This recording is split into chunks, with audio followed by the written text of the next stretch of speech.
Salam sejahtera, salam sejahtera bagi kita semua. Selamat siang Bapak dan Ibu. Yang kami hormati Bapak Muji Santosa selaku Direktur Program MS Training and Consulting.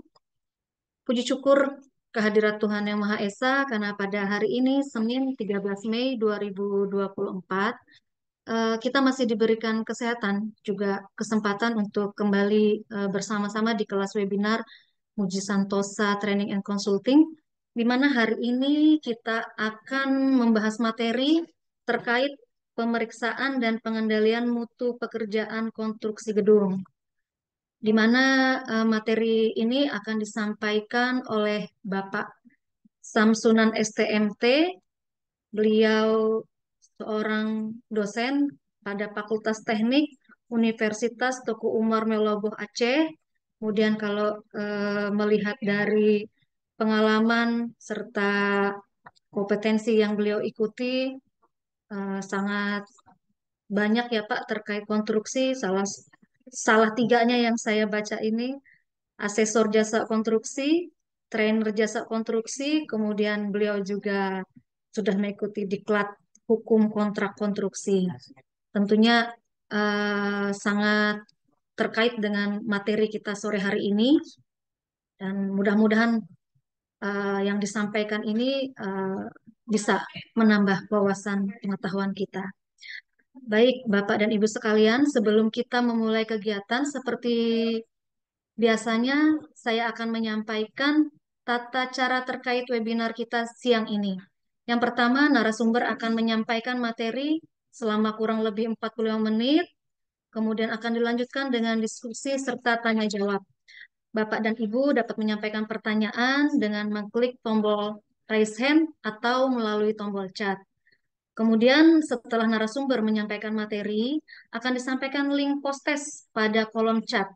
Bapak dan Ibu silakan mengisi sebagai tanda kehadiran kita sore hari ini, juga sebagai penerbitan sertifikat keikutsertaan pada webinar sore hari ini. Baik, sebelum kita memulai kegiatan kita pada sore hari ini, agar segala sesuatu berjalan baik dan lancar, marilah kita bersama-sama berdoa menurut agama dan keyakinan kita masing-masing. Berdoa, mulai.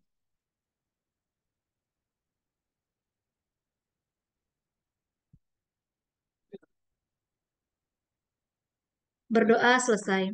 Baik, Bapak Ibu, tanpa berlama-lama, kita akan masuk ke dalam sesi materi yang akan disampaikan oleh narasumber. Kepada Bapak Insinyur Samsunan STMT, waktu dan tempat kami persilahkan. Baik, terima kasih Bu Mirta. Eh, Assalamualaikum warahmatullahi wabarakatuh. Selamat siang karena Waalaikumsalam. kami di sini di Aceh masih siang, Bu. Oh iya, iya, Eh, iya. Ya, salam sejahtera untuk kita semuanya. Puji syukur kepada Allah Subhanahu Wa Taala, selawat kepada Nabi Muhammad SAW.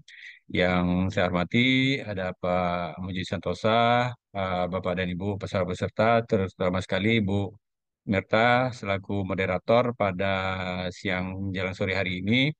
Izinkan saya menyampaikan materi eh, terkait dengan pemeriksaan dan pengendalian mutu pekerjaan konstruksi gedung. Izin saya share screen.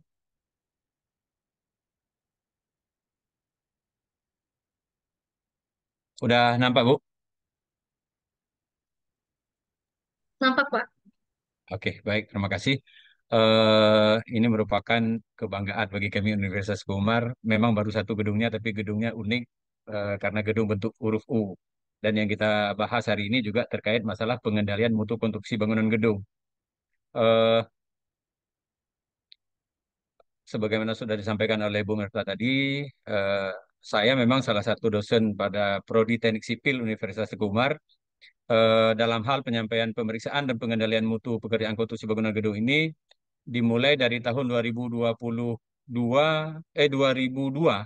Dari tahun 2002 saya sudah mulai bekerja pada Laboratorium Konstruksi dan Bahan Bangunan Fakultas Teknik Universitas Syah Kuala, yang pada tahun 2004 kami Aceh mengalami gempa besar di mana infrastruktur banyak sekali yang rusak. Dan alhamdulillah saya mendapatkan kesempatan oleh salah satu dosen saya diajak untuk meneliti dan memeriksa kerusakan-kerusakan yang terjadi pada bangunan gedung akibat gempa khususnya. Karena sebagian besar bangunan gedung di Aceh pada saat itu rusaknya akibat tsunami. Tetapi yang kami lakukan pemeriksaan ini bangunan-bangunan gedung yang rusaknya akibat gempa.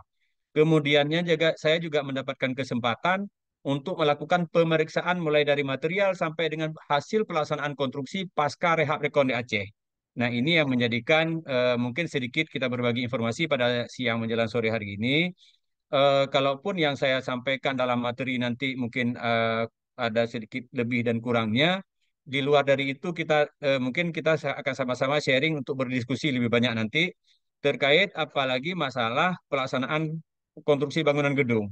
Sebagaimana beberapa kegiatan webinar oleh MSTC ini, saya menyampaikan kenapa fokus ke bangunan gedung. Karena kalau pengadaan jalan, mungkin yang melaksanakannya orang Kementerian PUPR, orang Dinas PUPR. Kalau berbicara masalah irigasi juga orang PUPR. Tetapi begitu berbicara masalah gedung, semua instansi, semua dinas teknis juga ada membangun bangunan gedung. Sehingga kita lebih fokus kepada bangunan gedung. Yang kedua, untuk pekerjaan konstruksi lainnya, pekerjaan jalan, pekerjaan irigasi, itu tumbuhnya ke samping. Sedangkan bangunan gedung itu tumbuhnya ke atas. Nah, ini yang menjadikan bangunan gedung harus lebih spesifik di mana untuk pelaksanaan pekerjaan itu tidak bisa melalui satu pekerjaan tanpa ada proses pekerjaan sebelumnya. Kalau jalan mungkin di segmen satu nggak bisa kita kerja, kita bisa geser ke segmen dua. Tapi kalau untuk gedung nggak bisa. Nah, makanya untuk pekerjaan bangunan gedung, mulai dari spesifikasi teknis dan sampai dengan hasilnya pun, kalau pekerjaan jalan mungkin hari ini dikerjakan, beberapa waktu kemudian rusak. Ada alasan mungkin overtonase dan ada faktor alam. Tetapi untuk bangunan gedung, hari ini dibangun 10 tahun ke depan, ada gempa pun kita masih dipertanyakan. Nah, ini yang menjadi kenapa bangunan gedung itu lebih spesifik harus dibicarakan. Lagi-lagi, kalau berbicara masalah regulasi, ada Undang-Undang Jasa Konstruksi sebagai landasan kita berpijak dalam rangka pelaksanaan pembangunan bangunan gedung ini. Kemudian ada undang-undang bangunan gedung sendiri yang mengatur bagaimana tahapan dan mekanisme pelaksanaan bangunan gedung dan tentu payung hukumnya itu ada undang-undang tata ruang. Nah, di sisi lain dalam hal pelaksanaan pembangunan gedung ini kita juga diatur oleh undang-undang keinsinyuran dan juga ada undang-undang arsitek yang mengatur bagaimana pola dan tata pelaksanaan pembangunan bangunan gedung tersebut. Ini ada beberapa regulasi, ada undang-undang bangunan gedung, ada undang-undang insinyur, undang-undang jasa konstruksi, ada undang-undang arsitek. Turunannya ada peraturan pemerintah tentang keinsinyuran, ada peraturan pemerintah tentang jasa konstruksi, yang kemudiannya juga ada perubahannya dari PP 22 menjadi PP 14. Kemudian ada undang-undang arsitek, ada PP tentang arsitek dan ada PP tentang bangunan gedung itu sendiri. Kemudian ada beberapa peraturan Menteri PU dan yang paling penting karena berbicara masalah pengendalian mutu, ini lebih banyak masuknya kepada standar. Karena berbicara masalah mutu, kita berbicara masalah standar. Kalau aturan undang-undang itu yang mewajibkan kita harus mengikuti aturan tersebut. Sedangkan standar ini mau nggak mau rela atau terpaksa kita memang ya itulah standarnya. Begitu tidak sesuai dengan standar, kita akan terjebak kepada persoalannya tidak hanya persoalan hukum, tetapi persoalan teknis juga akan terjebak kita di sana. Yang pertama ada yang terbaru, ada SNI 7860. Ini lebih kepada resume terhadap seismik, terhadap beban gempa. Karena berbicara masalah bangunan gedung ini rawan sekali bahayanya terhadap gempa. Nah, kalau eh, berbicara masalah bangunan gedung, umumnya sekarang terbuat dari beton bertulang, kita ada SNI 8900 itu tentang panduan desain sederhana. Artinya ini juga gabungan atau kumpulan dari SNI tentang beton bertulang. Kemudian ada SNI, ada bangunan gedung yang terbuat dari struktur bangunan gedung ini bebannya bekerja mulai dari atap, kemudian pada lantai bangunan, kemudian ada juga beban angin, ada beban gempa dan lain sebagainya sehingga desain beban minimum itu harus merujuk kepada SNI 1727 yang terbarunya keluar tahun 2020. Nah, kemudian ketika kita berbicara masalah ketahanan gempanya, karena berbicara masalah gempa juga sangat tergantung di mana posisi bangunan gedung itu dibangun. Gempa itu tidak kita berbicara masalah berapa besar gaya gempa yang akan terjadi, tetapi justru Yang paling penting adalah di mana lokasi bangunan gedung, apakah bangunan gedung tersebut rawan terhadap gempa atau tidak. Nah, ini diatur dalam SNI 1726 yang terbaru itu tahun 2019. Kemudian ketika kita berbicara masalah bangunan gedung terbuat dari beton bertulang, kita ada SNI 2847. Kemudian ada juga SNI eh, karena dia beton bertulang ada tulangan betonnya, maka ada SNI yang mengatur khusus tentang tulangan beton itu sendiri. Dewasa ini juga banyak bangunan gedung yang terbuat dari struktur atapnya itu rangka baja, bajanya baja ringan, di ini juga diatur dalam SNI baja ringan. Nah, kemudian ada ketika bangunan gedung tersebut berada pada tanah dan ada pondasi yang harus direncanakan. Nah, di sini ada standar untuk geotekniknya. Bagaimana pondasinya? Apakah pondasi dangkal, apakah pondasi dalam, apakah pondasi tiang pancang dan sebagainya. Ini diatur dalam SNI geoteknik.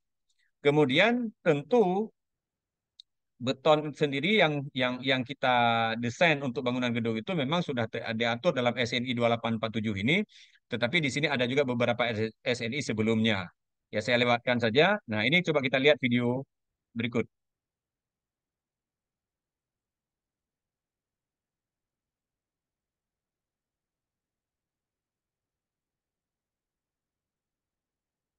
Nah, ini merupakan video di gempa Kobe tahun 2006, di mana kita lihat ada dua buah gambar sebagai pembanding di sini. Kalau di Kobe di Jepang, sebuah bangunan ketika gempa terjadi, mobiler atau lemari dan sebagainya itu rubuh, sementara bangunannya masih kokoh. Sementara ini ada beberapa contoh bangunan di Indonesia, pada saat gempa terjadi bangunannya rubuh, tetapi mobilernya masih tetap berdiri dengan kokoh. Nah, itulah perbandingan konstruksi yang harus kita perhatikan pada hari ini. Nah, ini kondisi gempa di Indonesia, di mana daerah yang paling merah itu daerah yang paling rawan terhadap gempa. Maka bersyukur bagi teman-teman yang berada di daerah Kalimantan, ini daerah yang tidak tersentuh oleh gempa, atau kalaupun gempa terjadi itu sangat kecil peluang terjadi goyangan pada bangunan atas tanah. Ini salah satu contoh bangunan yang rusak akibat gempa 26 Desember tahun 2004 dulu, di mana pada bangunan ini saya langsung melihat ke lokasi bangunannya itu terjadi retak dan hancur sampai kolaps akibat lemahnya dari tulangan sengkang atau tulangan bagel. Eh, ini juga salah satu kondisi bangunan di mana tulangannya itu putus. Ini sambungannya kemari, ini juga sambungannya ke sana, ada tulangan putus. Di sisi lain kita melihat sebuah bangunan yang ke atasnya ada tulangan tapi ke bawah ini nggak ada sambung. Nah, ini tulangan ini dia ke bawah nggak ada sambung. Nah, ini kondisi-kondisi pelaksanaan bangunan di daerah kita. Kemudian ini ada juga bangunan yang rubuh, ambruk. Ini juga bangunan yang patah. Ini beberapa contoh konstruksi yang pada saat itu saya bisa meninjau secara langsung ke bangunan tersebut. Karena kalau terus terang, kalau di dunia disebut Indonesia sebagai barometernya bencana, kalau di Indonesia itu kami Aceh lah sebagai barometer bencana. Kami di Aceh ini semua bencana hampir lengkap di sini, baik dia gempa, angin, banjir, badai dan lain sebagainya. Kami berada di penghujung Pulau Sumatera yang langsung berhadapan dengan Samudra Hindia. Kalau kalau angin pun kami sangat terasa kerusakan-kerusakan yang terjadi pada bangunan. Apalagi kalau gempa. Kalau gempa kami memang laboratoriumnya bencana bagi negara Indonesia, kami ada di Aceh.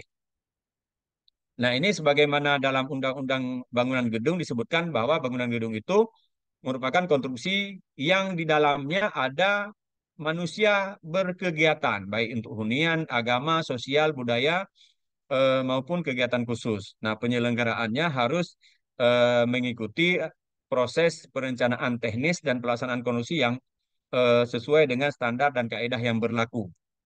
Nah, mungkin di sini saya bagi dalam 4 poin pengendalian mutu konstruksi bangunan gedung itu. Yang pertama sekali, pengendalian mutu konstruksi itu sendiri.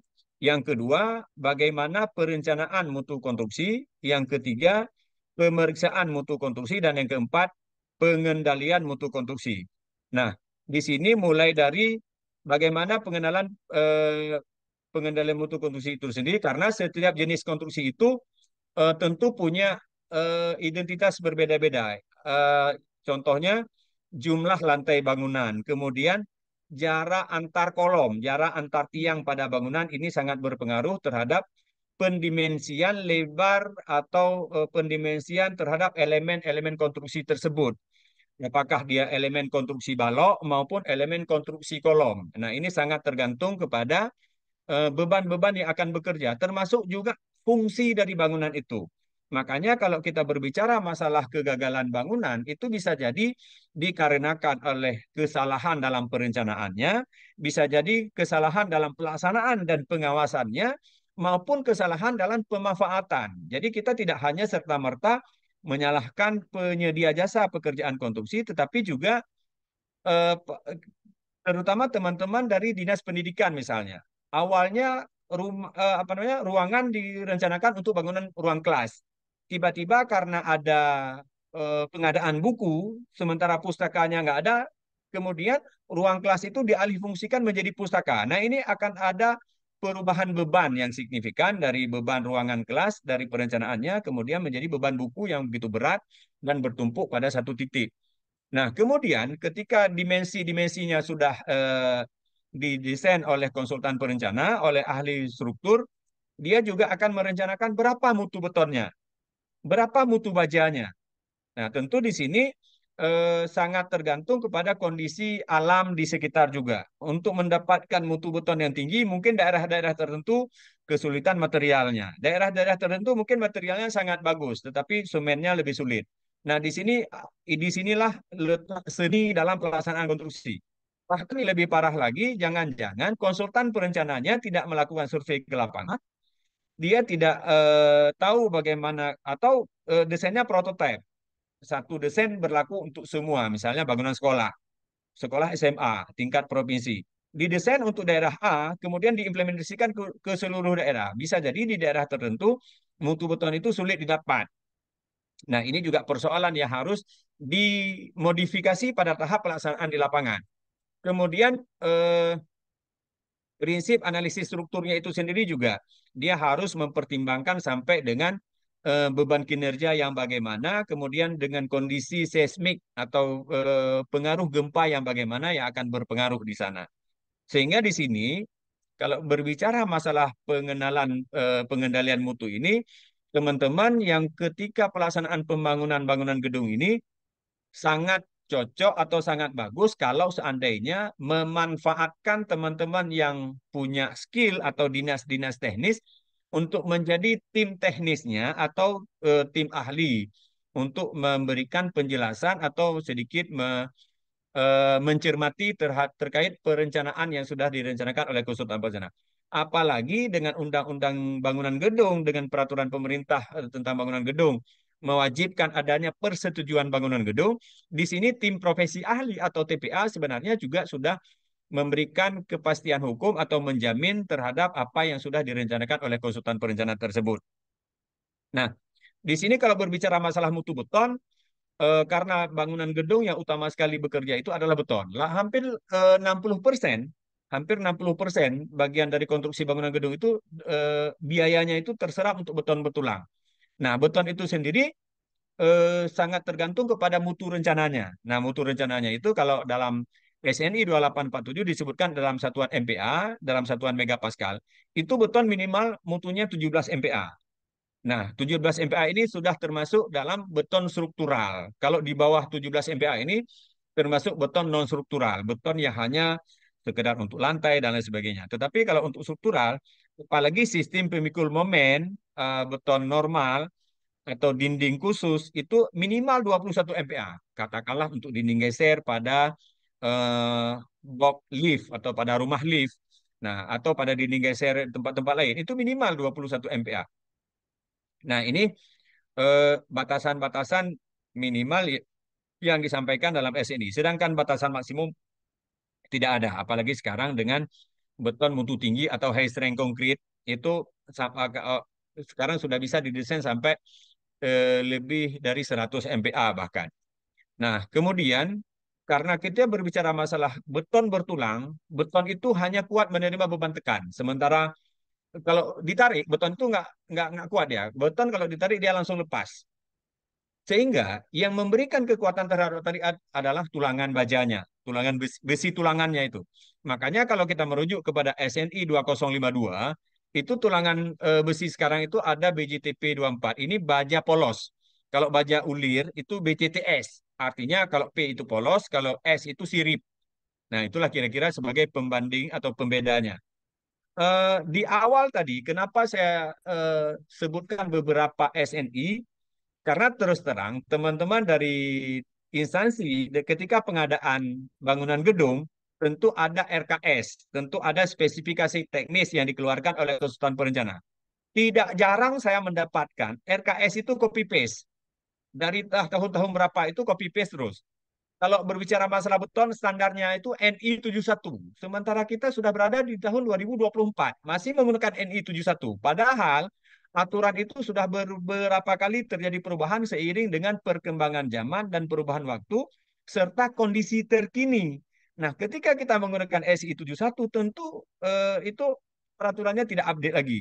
Nah, jadi eh, bagi Bapak Ibu yang menjadi PPK dan sebagainya, ketika hasil produk dari konsultan perencana dia ada dalam bentuk RKS, coba dicek kembali atau dipastikan kepada tenaga ahli atau tim teknis apakah standar aturan acuan yang digunakan itu masih berlaku atau tidak. Nah, kalau tidak berlaku, masalahnya tidak sekarang, tapi masalahnya terjadi ketika ada bencana. Kalau bencana terjadi, ini tentu semua aturan-aturan yang diakomodir oleh si konsultan bencana menjadi dokumen negara juga yang terikat karena RKS itu bagian tak terpisahkan dari kontrak.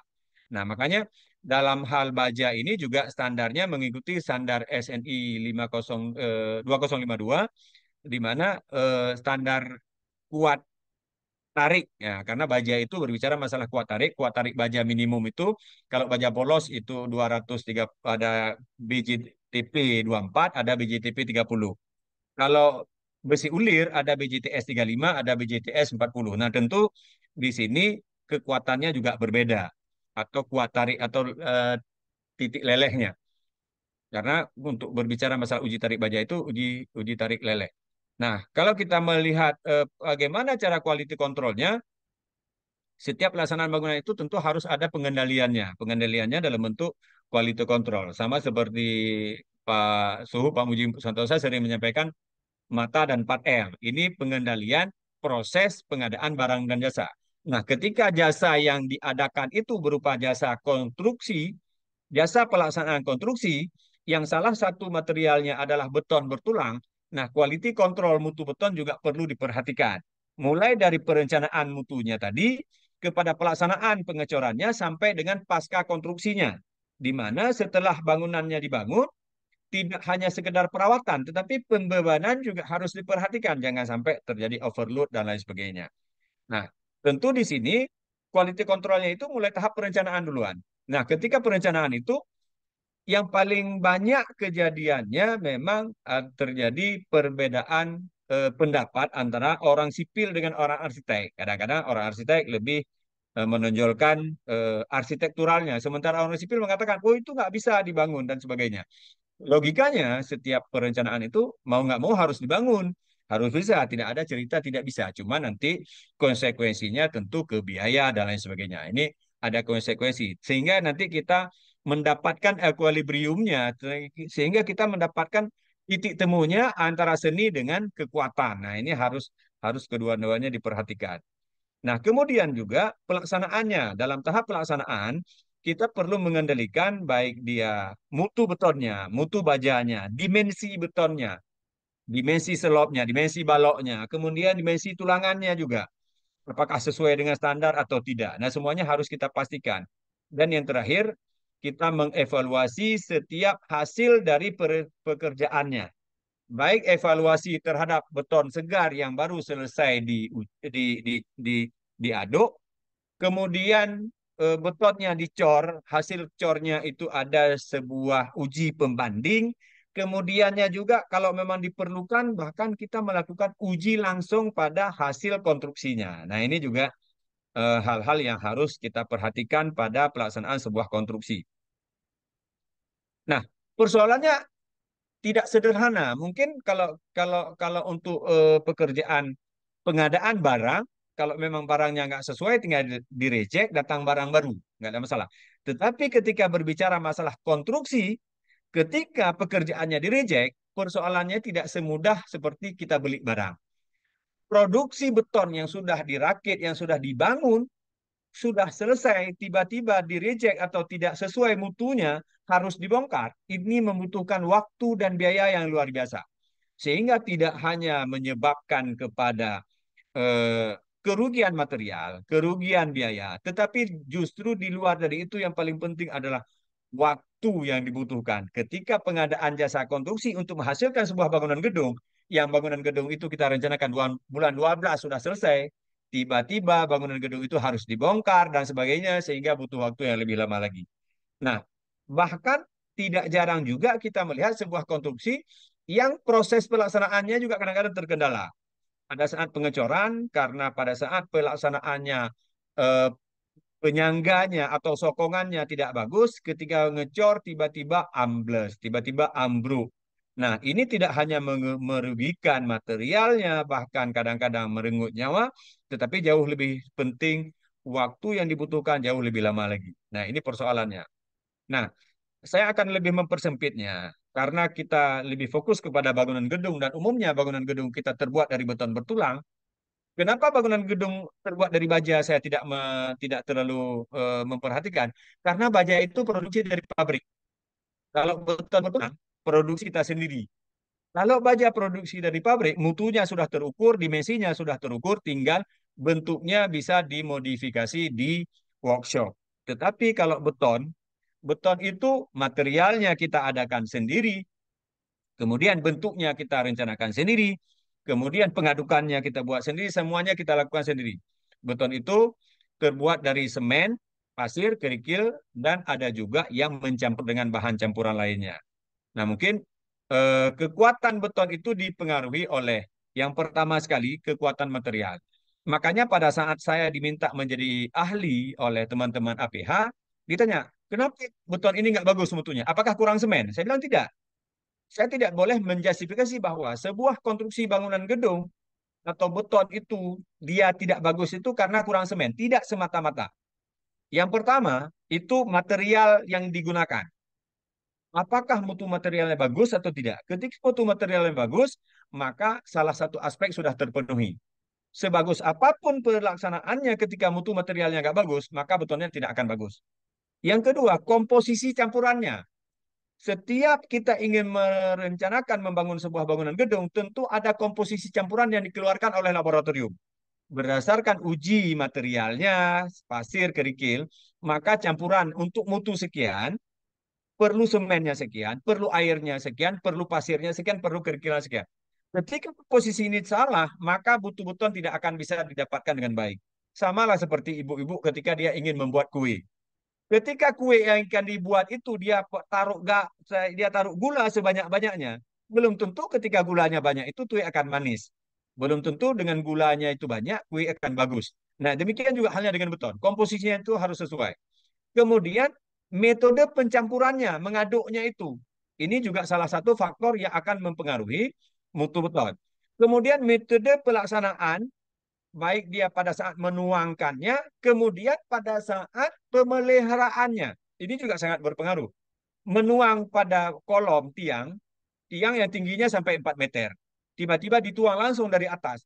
Tentu butiran-butiran batu dan kerikil akan jatuh duluan, baru pasirnya belakangan. Sehingga begitu mal dibuka, kita lihat di bawah kolom kita, begitu mal dibuka, itu terjadi sarang-sarang lebah, bahasa kami. Honeycomb. Jadi akan terjadi segregasi di sana. Sehingga banyak rongga-rongga kosong. Nah, ini juga persoalan yang terjadi. Kemudian ada juga persoalannya akibat jumlah air, komposisi juga demikian. Kalau airnya terlalu banyak, ya menyebabkan nanti dia akan merembes. Ketika airnya banyak, pada saat dicor, air itu akan merembes, sehingga pada saat air merembes, air keluar. Begitu air keluar, betonnya ikut keluar. Nah, ini persoalan. Semen, sorry. Begitu air keluar, semen ikut keluar, sehingga betonnya nggak bagus. Atau pada kondisi tertentu, kita buat malnya, kemudian kita pasang plastik, sehingga kita pastikan air nggak keluar. Oke, nggak ada masalah. Airnya nggak keluar. Tapi persoalannya pada saat kita cor, itu airnya akan naik ke atas. Nah, pada saat air naik ke atas, maka semen juga ikut naik ke atas. Sehingga kalau kita lihat itu di atas itu macam agar-agar. Bagus sekali, rapi sekali. Padahal di dalam beton itu semennya nggak ada lagi. Nah, ini persoalan-persoalan yang terjadi. Dan yang terakhir, salah satu faktor yang mempengaruhi mutu beton adalah metode pengujian. Nah, ini saya sampaikan ke teman-teman semuanya. Beberapa kasus sebelum baru-baru ini saya dapatkan hasil audit teman-teman PPK untuk bangunan gedung, untuk bangunan jalan juga diaudit oleh teman-teman auditor. Kemudian auditnya dengan cara core drill. Saya bilang, apakah core drill itu satu-satunya cara? Nah, jadi teman-teman auditor meminta auditnya dengan core drill. Saya sampaikan, kalau mungkin di sini juga ada teman-teman dari auditor, kalau pengujian core drill itu, kalau saya itu alternatif terakhir sekali. Dan hati-hati juga ketika pengujiannya dengan cara core drill, ya nanti di bagian depannya kita juga akan sedikit mencoba menelaah bagaimana apa kendala-kendala atau faktor-faktor yang akan mempengaruhi kalau kita core drill. Nah, sehingga karena banyaknya variabel yang mempengaruhi mutu beton tersebut, sehingga kita harus memperhatikan mulai dari materialnya, komposisi campurannya, kemudian metode pencampuran, metode pelaksanaan, perawatan sampai dengan pengujian harus kita pastikan. Nah, kita masuk yang kedua, perencanaan mutu konstruksi. Nah, tadi mutu beton, sekarang perencanaan mutu konstruksi. Perencanaan mutu konstruksi itu yang pertama sekali mutu beton. Mutu beton harus sesuai dengan standar. Ketika seorang perencana merencanakan konstruksi bangunan gedung kita dengan mutu F aksen C misalnya 25 MPa, maka ada beton yang kita buat itu harus lebih dari 25 MPa. Sedikitnya mencapai 25 MPa. Nah, itu memang standar yang harus kita penuhi. Sehingga untuk mendapatkan beton 25 MPa ini kita harus melakukan uji laboratorium. Makanya teman-teman PPK ketika ada pengajuan pencampuran mutu beton itu jangan langsung orientasi ke RKS. Karena RKS itu hanya sebuah temuan dasar, hanya sebuah pendekatan yang diberikan oleh konsultan perencana yang pada saat pelaksanaan itu untuk mendapatkan komposisinya itu harus dilakukan uji lab. Karena terus terang, untuk sebuah proyek dikerjakan di bulan musim hujan dengan bulan musim kemarau juga, itu kadang-kadang materialnya akan berpengaruh. Sehingga harus diuji lagi labnya. Sehingga komposisi campuran nanti akan berpengaruh juga. Nah, seperti yang saya sampaikan tadi bahwa mutu beton berdasarkan kondisi materialnya. Nah, ini yang perlu diperhatikan juga oleh teman-teman bahwa eh, berbicara masalah mutu tadi. Nanti ada orang yang berasumsi bahwa ini udah diikat di RKS, RKS-nya harus ke posisi sekian. Nah, kalau berbicara masalah beton, balik ke SNI 2847. Di sana direncanakan oleh ahli bersertifikat atau oleh laboratorium, sehingga mutu komposisi campurannya itu terjamin sesuai dengan rekomendasi yang dikeluarkan oleh ahli. Nah, kemudian selain dari beton, kita juga dipengaruhi oleh mutu baja. Mutu baja dalam hal ini besi, besi tulangan yang dipasang dalam beton, kita hanya melakukan uji tariknya saja. Kalau beton tadi, eh, pertama kita harus uji materialnya dulu. Apakah kita uji sifat fisik, sifat mekanis, bagaimana komposisi campurannya, kita harus menganalisis saringannya dan sebagainya. Nah, itu banyak ya hal yang harus kita lakukan. Sampai dengan malnya itu juga harus pas, sesuai dengan yang direncanakan. Sedangkan baja ini produksi dari pabrik. SNI 2052 tadi juga sudah menunjukkan ada baji TP, ada baji TS sesuai dengan SNI-nya. Nah, hati-hati juga ketika membeli besi tanpa SNI. Nah, ini juga persoalan. Ada juga pabrik yang mengeluarkan sertifikat. Tetapi untuk meyakinkan kita, suruh aja uji tarik. Apakah mutu beton tercapai seperti yang direncanakan atau tidak? Nah, ini perlu dilakukan. Kemudian berbicara masalah SNI tadi. Nah, ini saya percepat saja karena ini hanya pengulangan saja sebenarnya. Ada beton struktural, ada beton non struktural. Beton struktural itu beton yang dipakai untuk ngecor kolom, ngecor balok, yang elemen-elemen konstruksinya itu memikul beban. Sedangkan beton non struktural itu beton yang biasa untuk lantai, misalnya lantai yang langsung di atas tanah. Kalau plat lantai itu sudah termasuk struktural. Nah, kemudian ini yang perlu diperhatikan juga pasir kerikil. Nah, pasir dan kerikil ini bersumber dari alam. Ini perlu kita perhatikan. Apakah dia sudah sesuai dengan standar atau tidak? Kandungan kimianya bagaimana? Jangan sampai pasir dan kerikil itu mempengaruhi mutu beton pada saat umur betonnya sudah 20 tahun. Kemudian air juga demikian. Saya mendapatkan kasus ada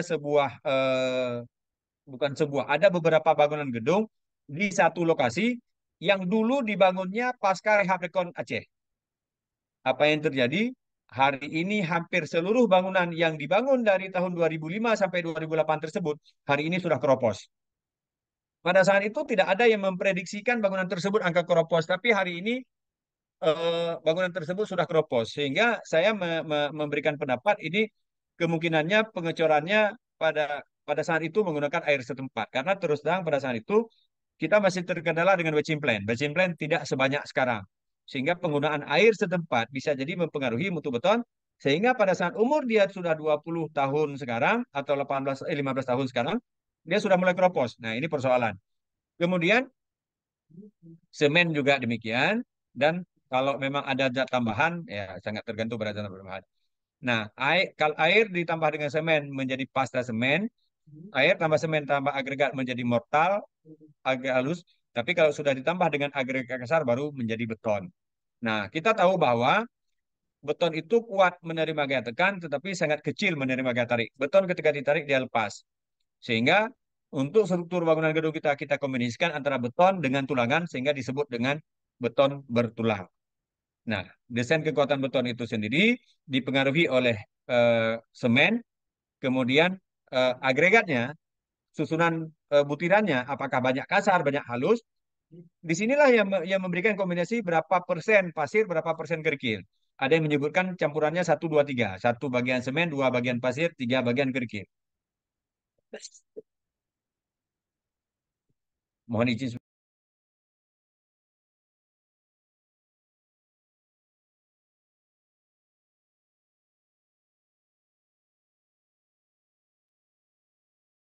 Maaf.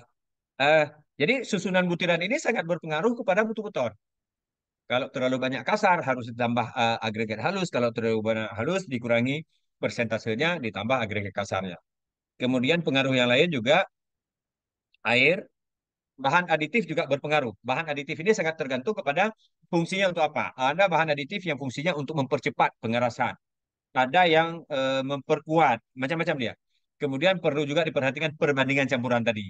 Kemudian yang terakhir, cuaca pada saat aduk, pada saat dicor. Nah, ini juga berpengaruh.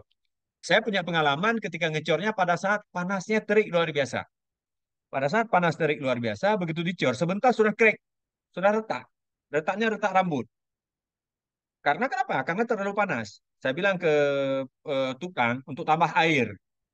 Apa yang terjadi? Ternyata semakin ditambah air, itu retaknya semakin besar. Karena kenapa? Ternyata air yang banyak dalam beton semakin mempercepat dia menguap. Ketika menguap, di sinilah shrinkage terjadi. Di sinilah crack-nya terjadi. Di sinilah retak-retak itu terjadi. Sehingga saya coba pelajari, oh ternyata kalau ngecor pada kondisi panas itu sering-seringlah disiram. Tapi jangan disiram langsung. Kalau disiram langsung bahayanya, tapi disiram jangan begitu udah selesai dicor, ya disiram. Setelah 1 jam disiram, siramnya dengan siram pakai semprot lah. Jangan jangan langsung airnya itu mengena kepada beton yang baru dicor. Nah, ini salah satu. Tapi cara yang lebih elegan lain, kalau ada kain-kain basah ditutup dengan kain basah. Karena terus terang, beton setelah dicor, dia butuh air.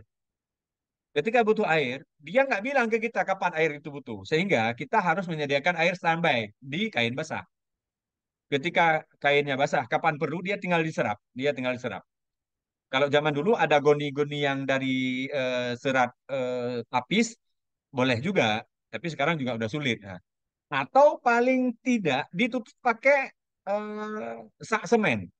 Setelah dicor, tutup pakai sak semen. Sehingga sinar matahari tidak langsung menyinari beton kita. Kemudian kalaupun terjadi penguapan, dia tidak menguap lepas. Dia hanya menjadi mengembun di sak semen. Apalagi sak semen itu ada ya lapisnya yang ada plastik. Nah, lebih bagus. Bagian plastiknya itu ke bawah.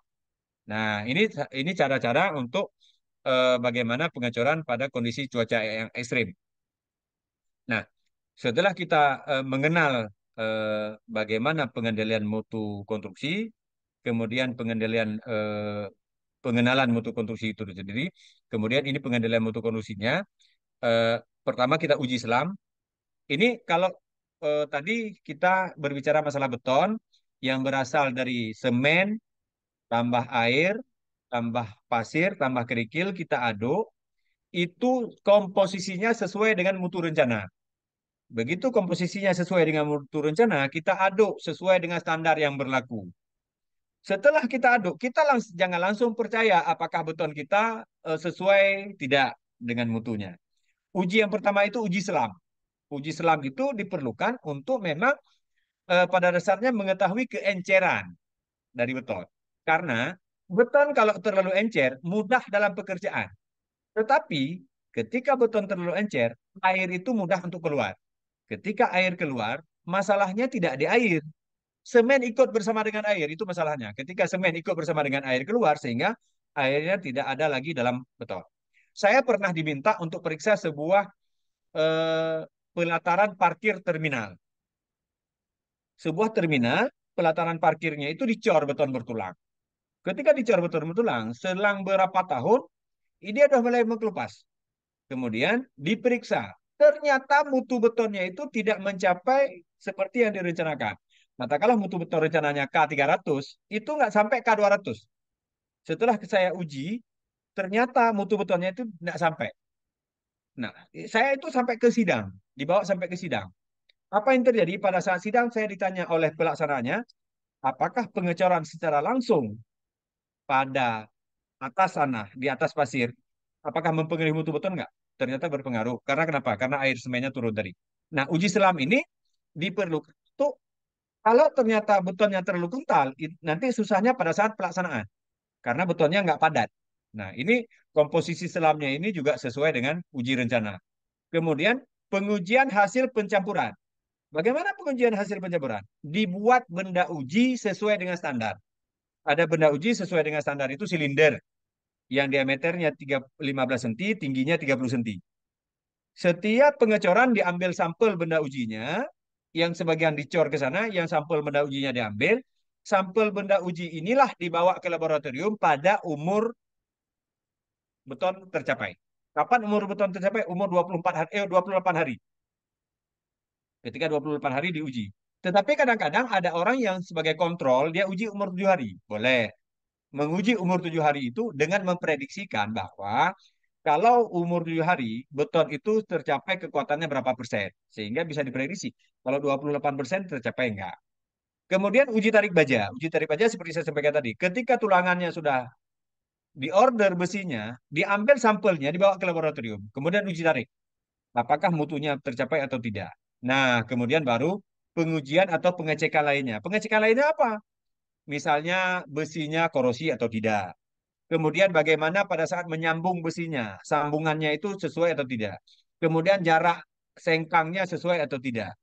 Saya tidak membicarakan apakah dimensinya sampai atau tidak, apakah jumlahnya cukup atau tidak. Tetapi ada hal-hal yang terabaikan tetapi penting. Kalau itu memang mutlak karena itu sesuai dengan standar. Kemudian dimensi malnya. Jangan sampai nanti produk kita, produk beton kita itu macam ular berjalan, meliuk dia. Nah, karena tidak dicek. Nah, ini salah satu contoh nih. Nah, kalau kita lihat nih, dia nggak lurus. Padahal ini sangat mudah untuk lurus karena dia masih di tanah. Nah, cetakan, sokongan juga harus periksa. Periksa tulangan bajanya juga. Izin Pak Samsunat, sisa waktu kita Ya, 10 menit untuk materi. oke, baik. Ya, nah, oke, baik. Terima kasih. Nah, kemudian ini campuran betonnya, ini selamnya. Saya pikir ini sudah ada di materi. Ini uji selam. Uji mutu betonnya. Beton, beton ada di cor setempat pakai molen atau pakai mesin pengaduk beton. Ada juga dengan becimplen dari pabrikan. Kemudian pengangkutan beton segar juga harus diperhatikan, terutama untuk kondisi-kondisi besar yang menggunakan batching plan. Mobil pembawa betonnya itu juga harus diperhatikan, dia harus terus berputar, kalau nggak nanti juga bermasalah.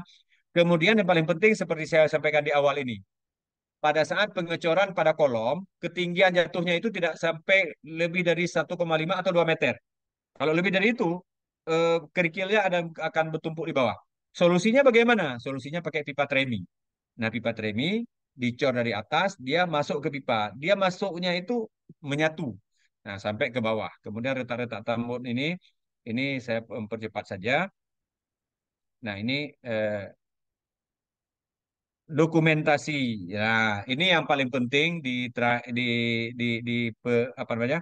Pada saat pemeriksaan. Ini pada saat pemeriksaan baik audit maupun pemeriksaan lain-lain dalam tanda kutip. Nah, dokumentasi semuanya itu harus tercatat dan harus terrekod. Baik make desain, kemudian hasil uji sampel, kemudian kalau perlu uji lapangan juga boleh, tetapi uji lapangan juga terbatas. Nah, bukti-bukti pendukung campuran beton dan lain sebagainya, nah, ini harus ini saya percepat saja karena ada satu lagi yang ini tadi ini salah satu bentuk pemeliharaan atau perawatan beton. Setelah dicor dia selalu disiram. Nah, sampai umur minimal sampai 2 minggu karena setelah 2 minggu dia nggak terlalu berat lagi. Nah, kemudian yang terakhir pemeriksaan mutu konstruksi. Nah, pemeriksaan mutu konstruksi ini dimulai dari pemeriksaan oleh konsultan pengawas itu melekat dari mulai pengecoran sampai perencanaan campuran sampai dengan selesai konstruksi, kemudian masuk teman-teman dari auditor, apakah inspektorat, inspektorat jenderal dan sebagainya untuk mengaudit sejatinya teman-teman mengaudit itu laporannya lengkap atau tidak. Laporan mutu betonnya itu terekod oleh laboratorium terakreditasi atau tidak.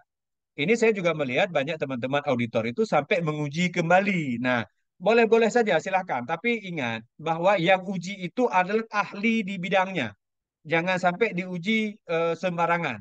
Saya sering sampaikan ini karena kondisi pemeriksaan. Nah, kenapa? Karena ini cara pandang. Kalau kita melihat pohon ini, kita akan mendapatkan wajah. Tapi ketika saya tanya, berapa jumlah wajahnya? Pasti semakin banyak orang berbeda-beda cara pandangnya. Nah, ini sangat tergantung kepada ketajaman mata dalam memandang. Sehingga kalau kita turunkan mata kita, kita tidak akan punya standar. Nah, kembali ke standar yang berlaku. Makanya pemeriksaan itu yang pertama memastikan mutu konstruksi, yang kedua pelaporan sebagai hasil testing and commissioningnya, kemudian untuk audit dan juga untuk ada temuan misalnya, kemudian pemeriksaan juga dilakukan untuk bangunan yang terjadi akibat bencana. Mungkin ini uji pada kondisi setempat. Saya ingin menyampaikan ini. Ini saya kutip dari SNI 2847 yang dalam bahan yang lama saya belum sempat masukkan tadi. Bila ada keraguan itu jangan langsung dikordil. Ini saya ingin sampaikan pesan terakhir. Karena banyak saya dapatkan mau uji itu langsung kordil. Yang pertama, ketika betonnya mutu rendah, ketika dikordil, pada saat mata bornya itu bekerja, beton bergetar. Sehingga mutu betonnya menjadi berkurang. Ke lab manapun dibawa, beton nggak sampai mutunya. Makanya akan dirugikan pelaksana, padahal dia sudah betul bekerja. Yang kedua, ketika bangunan gedung dikordil akan berdampak pada putus tulangan. Nah, ini juga hati-hati. Mungkin teman-teman APH juga ada juga ketika minta saya sebagai ahli, saya bilang enggak, saya tidak merekomendasikan sebuah konstruksi itu dikordil karena dia akan menyebabkan tulangannya putus. Nah, ini beberapa catatan yang saya kutip dari SNI karena waktu ya ini beberapa kelemahan dari kordil ketika kita lakukan uji mutu beton secara langsung. Mungkin ini sebagai eh, bahan dari saya, seperti yang saya sampaikan tadi, saya berharap mungkin ada diskusi yang bisa kita kembangkan karena di luar dari apa yang saya rangkum dalam presentasi ini adalah pengalaman-pengalaman saya di lapangan. Mungkin ya sedikit banyak kita saling berkontribusi. Mungkin pengalaman teman-teman juga akan bermanfaat bagi saya. Saya kembalikan kepada Bu Mirta. Saya akhiri. Assalamualaikum warahmatullahi wabarakatuh. Baik, terima kasih Pak Samsunan untuk materinya yang diberikan hari ini. Sebenarnya sangat menarik dan karena keterbatasan waktu kita. Baik teman-teman, Bapak Ibu yang ingin bertanya, kami persilakan dalam sesi waktu saat ini, boleh melalui tombol chat ataupun melalui klik raise hand, kami persilakan.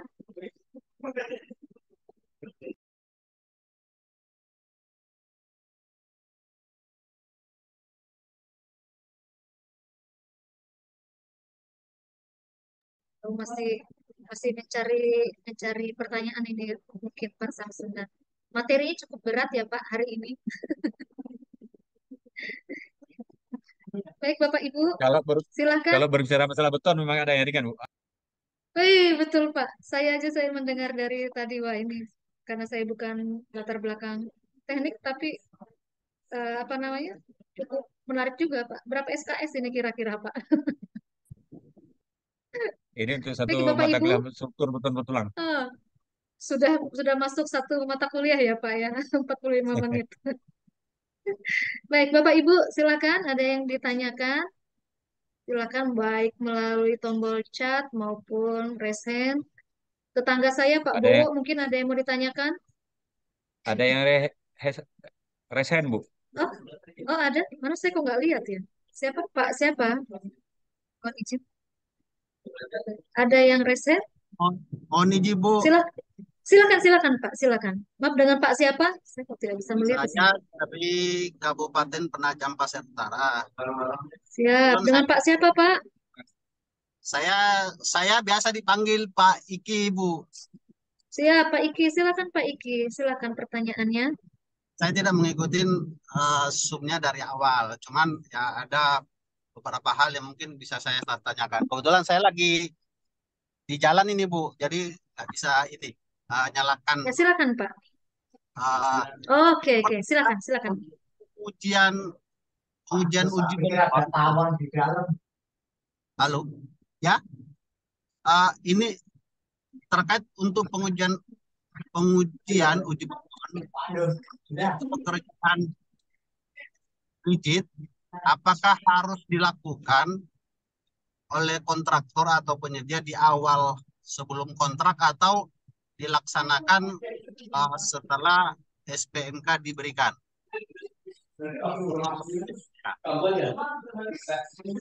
Oke. Ada lagi Pak? Itu aja Bu. Oke, Pak Iki. Baik Pak Samsunan. Ini terkait waktu kapan yang tepat kontraktor untuk melakukan uji coba, apakah pada awal atau setelah? Silakan Pak Samsunan. Baik, terima kasih. Saya tidak bisa menjawab kapan kalau memang dalam dokumen pengadaannya sudah diminta. Tetapi logikanya ketika pelaksanaan pekerjaannya akan dilakukan, si kontraktor ketika dia ingin melakukan pengecoran, tentu dia harus mengajukan persetujuannya dulu. Nah, persetujuannya itu diajukan setelah komposisi campurannya itu sudah diuji di laboratorium. Artinya, ketika dia sudah memenangkan tender, kalau dia mau langsung lakukan uji laboratorium boleh, tapi ya kalau saya belum berkontrak, saya juga nggak berani melakukan pengujian dulu. Bukan nggak berani ya, buang-buang uang kan gitu. Nah, dia bisa saja melakukan setelahnya itu. Yang penting pada saat dia melakukan pengecoran, dia ingin melakukan pengecoran, dia mengajukan permit ke konsultan pengawas, dia sudah ada bahannya. Alangkah lebih bagusnya lagi, pada saat perencanaan pencampuran di laboratorium pun, ketika membawa sampel material dan sebagainya, itu dibawa bersama dengan konsultan. Karena kenapa?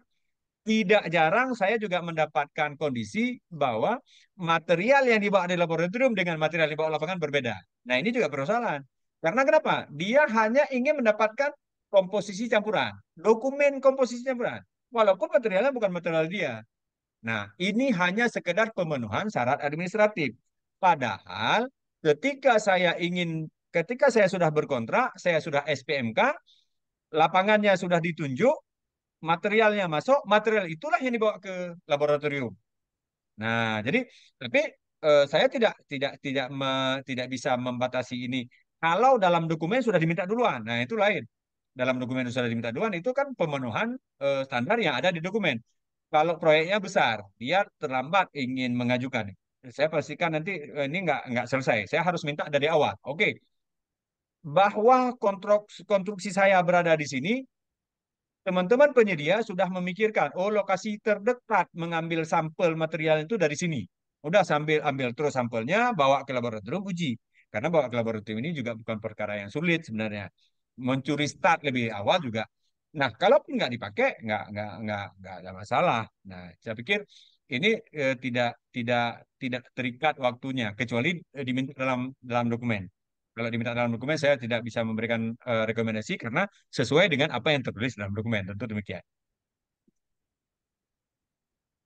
Baik, jadi Itu artinya Pak. Nah, tergantung dalam dokumen itu sendiri ya Pak ya. Ya, Untuk waktunya tergantung itu dari dokumen tender Pak ya. Kalau ditetapkan dari awal harus betul. harus Ya, ya. harus diserahkan ininya. Karena gini Pak, kami ada persoalan waktu kami melakukan monitoring. Mereka membuat itu proses pelaksanaan kontraknya itu 2 bulan tidak ada progres Pak. Alasan dengan alasan bahwa mereka menunggu hasil uji lab material, uji beton, sehingga mereka tidak bisa action di lapangan karena uji labnya belum keluar. Nah ini kan mempengaruhi masa pelaksanaan kontrak Pak, karena 2 bulan itu tidak ada progres sama sekali dengan alasan bahwa uji labnya antri Pak, seperti itu. Ya, sebenarnya begini Kenapa? Pak. Kalau makanya kalau mendapatkan campuran ini pun ya mungkin daerah-daerah tertentu dengan jauh laboratorium sehingga satu laboratorium satu-satunya sehingga harus antri. Ini juga persoalan. Persoalannya akan mempengaruhi waktu pelaksanaan. Nah, kontraktor dengan konsultan bisa eh, bersepakat untuk dengan cara trial. Nah, ini juga boleh. Dengan cara trial bagaimana? Buat komposisi satu dengan buat komposisi satu lagi yang selama ini lazim. Nah, ini kenapa saya minta tadi ke laboratorium. Kalau laboratorium yang nggak ada laboratorium tapi mengantrinya dalam waktu yang panjang, kalau bawa keluar jauh, apalagi daerah kepulauan, nah ini akan bermasalah dengan masa pelaksanaan. Nah, trial, komposisi yang sering dibuat untuk mutu-mutuskan itu segini. Buat satu lagi pembandingnya dengan kondisi yang agak ekstrim sedikit. Tak kalah ketika butuh beton K250, buat aja satu K200, satu lagi K300. Sehingga K200 ini komposisinya sekian, eh, K300 komposisinya sekian. Dapat di tengah-tengah sehingga komposisinya bisa kita interpolasi. Nah, ini metodenya metode apa namanya? Coba-coba namanya. Juga boleh. Daripada menunggu sampai 2 bulan tadi. Nah, itu dia. Kalau memang memungkinkan untuk diminta lebih cepat, ya karena dalam dokumen tadi disebutkan diminta lebih cepat, itu memang udah perintah dari dokumen pengadaan. Jadi eh, ya silahkan saja kalau memang dalam dokumen itu sudah disebutkan. Demikian, Pak. Oke, terima kasih Pak penjelasannya. sudah cukup puas Pak Iki. Kalau belum puas tanya lagi Pak, mumpung masih ada waktu. Siap, siap. Udah Bu, udah. Oke, Pak Samsunan ini ada di chat pertanyaan dari Pak Agus Kurniawan. Sebenarnya tanggung jawab PPK atau konsultan pengawas terkait pengendalian mutu pekerjaan konstruksi. Silakan Pak Samsunan. Kemudian ada Oke, juga baik. ini Pak, apa satu-satu atau ditampung dulu Ah, pertanyaannya ini Pak, saya bacakan sekalian atau gimana? Saya bacakan yang kedua ya enggak. Pak pertanyaannya ya. Oke. Boleh Pak. Yang kedua Ya. dari Pak Brandus. Apakah memungkinkan penjualan material di pasaran sudah siap pakai, tinggal tambahkan air? Contoh beton K175, K250 atau FC20, FC30 sehingga memudahkan pengendalian mutu atau inovasi. Ini di chat ada dua pertanyaan dari Pak Agus Kurniawan dan Pak Brandus. Oke, Silakan Pak baik. Samsunan Terima kasih. untuk menjawab pertanyaan ini. Oke, dari Pak Agus Kurniawan tadi berbicara masalah pengendalian mutu. Apakah itu tugas PPK atau tugas tentu itu tugasnya konsultan pengawas. Kalau kita merujuk kepada Undang-Undang Nomor 2 Tahun 2017 tentang jasa konstruksi, konsultan pengawas itulah sebagai penanggung jawab mutlak terhadap teknis pelaksanaan konstruksi. Karena PPK yang dalam tanda kutip mungkin nggak ngerti masalah teknis, dia melimpahkan kewenangannya itu kepada konsultan pengawas. Konsultan pengawas yang sudah punya ahlinya itu bersertifikat, yang sertifikatnya dikeluarkan oleh BNSP, yang sudah diakui oleh negara, maka pemegang sertifikat inilah yang bertanggung jawab mutlak terhadap mutu konstruksi. Apakah mutu beton, mutu baja, dan lain sebagainya. Kenapa tadi dari awal saya sampaikan ke PPK, rata-rata yang ikut di sini PPK, dan PPK itu memberikan tanggung jawab ini kepada konsultan pengawas. Nah, saya menganggap bahwa peserta di sini nggak ada konsultan pengawas. Nah, PPK memberikan tanggung jawab ini kepada konsultan pengawas. Sehingga PPK setiap saat bisa tanya pengawas, bagaimana hasilnya, mutu betonnya, dan sebagainya. Karena kalau PPK sendiri juga nggak tahu ketika diberikan, disodorkan, ini campurannya Pak. Ya udah terima aja, nggak demikian.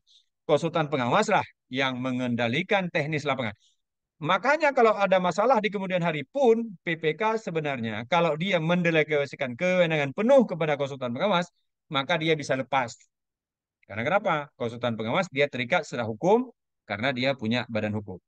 Pertanyaan kedua, apakah boleh mencampur hanya tinggal tambah eh, air saja? Ya, inovasi ini nggak berhenti memang.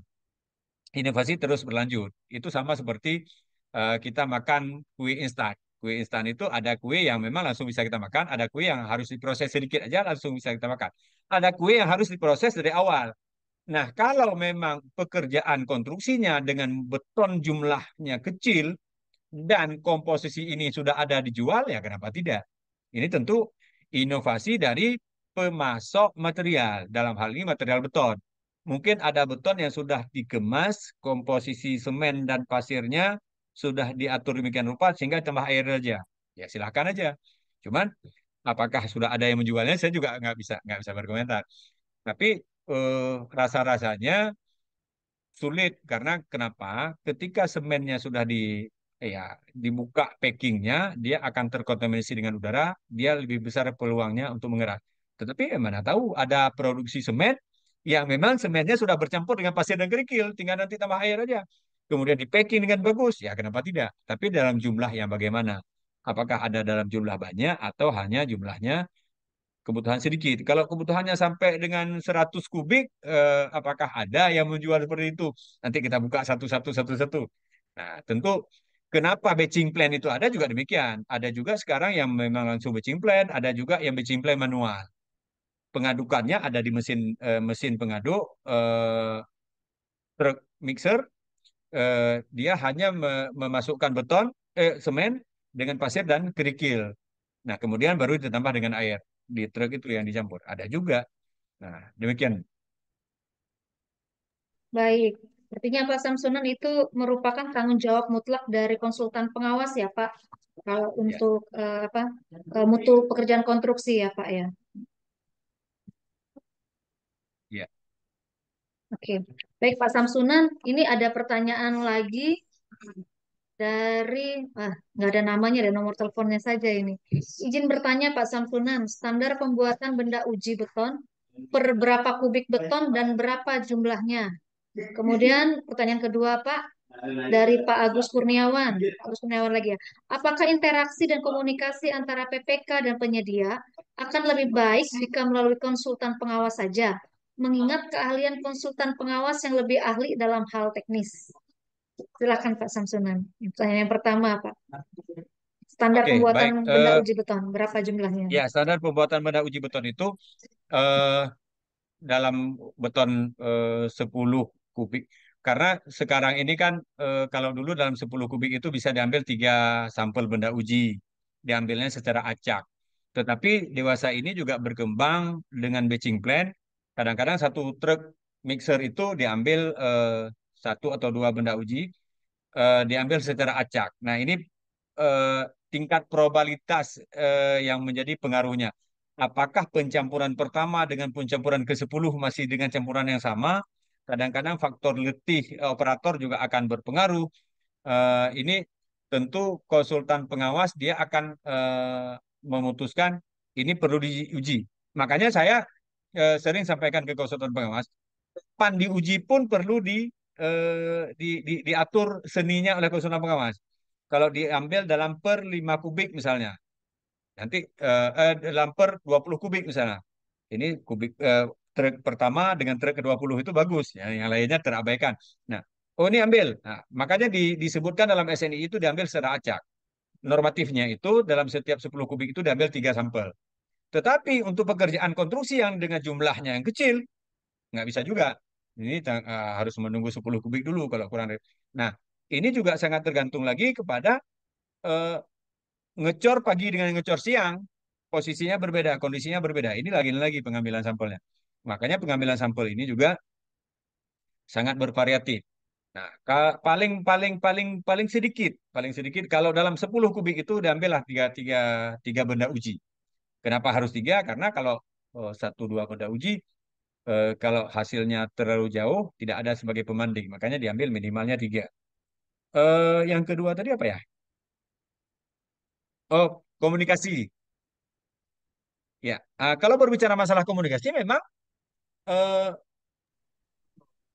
apa namanya? PPK itu mewakilkan dirinya itu ke konsultan pengawas. Justru lebih bagus memang. PPK komunikasi lewat konsultan pengawas dengan kontraktor. Masalahnya ada dua. Masalah yang pertama, kadang-kadang teman-teman PPK ini lebih dekat ke kontraktor daripada ke konsultan. Bahkan apa yang disampaikan oleh konsultan nggak didengar gara-gara kontraktornya bisa mempengaruhi PPK. Ini persoalan pertama. Persoalan yang kedua yang dikhawatirkan terjadi pula selingkuh antara konsultan dengan kontraktor. Nah, ini masalahnya. Kalau masalahnya terjadi seperti ini, bumerangnya ada ke PPK. Nah, ini sehingga komunikasi tiga arah ini perlu. Dalam hal urusan teknis, PPK itu percayalah kepada konsultan pengawas. Kenapa banyak hal konstruksi ini sering terjadi masalah hukum? Karena konsultan pengawas itu tidak berperan penuh. Karena kenapa? Yang datang ke lapangan itu bukan tenaga ahli beneran, tapi ahli famili atau ahli waris. Itu persoalannya. Nah, itu dia. Jadi, ketika memang dia betul-betul ahli dan bersertifikat, karena dalam dokumen ketika pengadaan kita minta sertifikat. Mana sertifikatnya? Ini dia. Ini betul nggak orangnya? Betul. Anda ini sertifikat Anda? Betul. Ini saya amanahkan proyek konstruksi saya ini sama Anda. Apapun yang terjadi kemudian hari Anda tanggung jawab. Selesai. Begitu dia sudah bertanggung jawab itu, ketika ada laporan apapun yang masuk, tanya lagi. Ini betul tanda tangan Anda di laporan ini? Betul. Ini dilaksanakan sesuai dengan aturan yang berlaku? Sesuai. Oke. Maka apapun yang terjadi di kemudian hari, PPK bisa melepaskan ini kepada konsultan. Karena gaji konsultan itu, kalau kita ikut remunerasi dari Menteri PU, dari Inkindo, dia itu gajinya lebih tinggi daripada gaji PPK. Cobalah lihat berapa gaji seorang tenaga ahli itu. Sampai 12 juta. PPK aja nggak gaji segitu.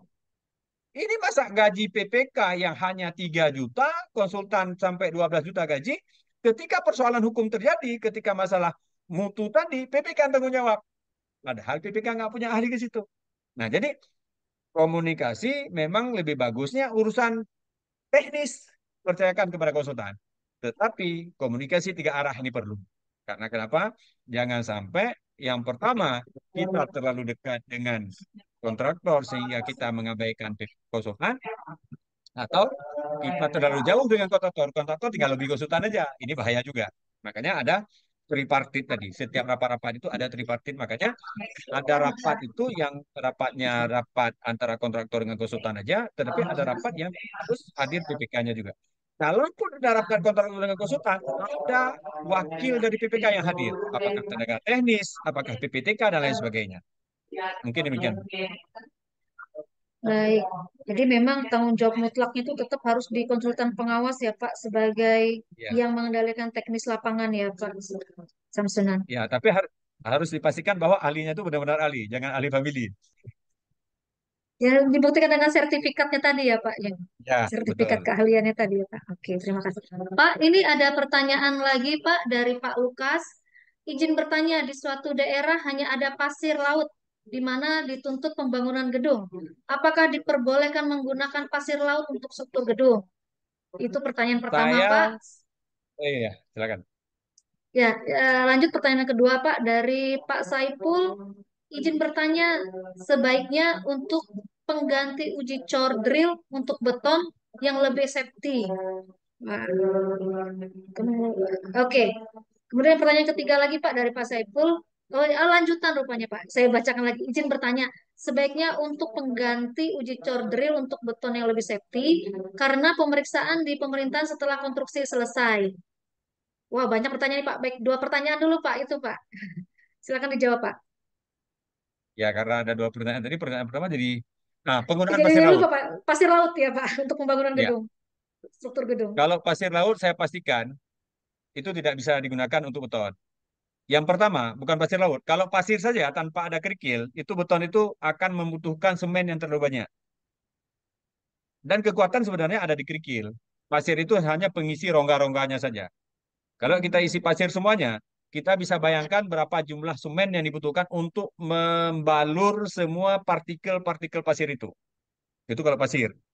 Sehingga kalau pasir itu memang semen terlalu banyak. Dan kekuatannya itu hanya di kekuatan semen. Ya udah mending semen aja kan gitu.